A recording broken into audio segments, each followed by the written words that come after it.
I am thinking about adding more technology to my classrooms. Social media like Facebook and Twitter are very popular now.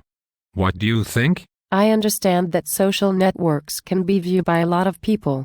Twitter and Facebook both have privacy settings. Only the intended audience would be able to view the page. The chat area can only be seen by the person you are talking to. There is complete privacy here. I am willing to give it a try.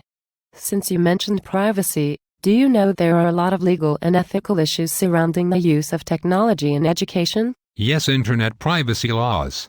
Copyright compliance and software laws must be adhered to when considering using technology in the classroom. I have heard of internet privacy. Can you tell me what that means? Internet privacy involves the right or mandate of personal privacy concerning the storing, providing to third-party and repurposing.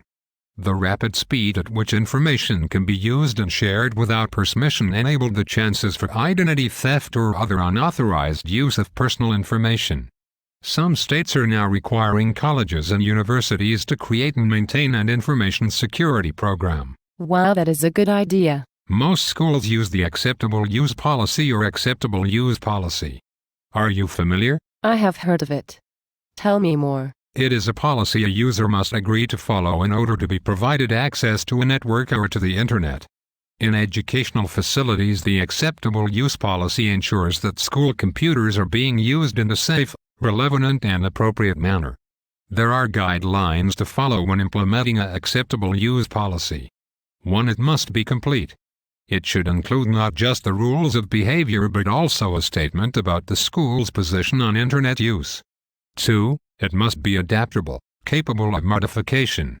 3. The Acceptable Use Policy should be unique to that particular school. Who writes this policy? The school or a school team can write it, but it should be approved by the school's legal counsel before distribution. It does serve as a legal document. This is a good idea. I can see the benefit of the Acceptable Use Policy. It will also protect students from exposure to questionable material to remain immune. It will also protect students and teachers from bad and dangerous online behavior. One example is teachers who reproduce software so more than one student can use it at a time. They can be breaking a copyright law without knowing it. You are right.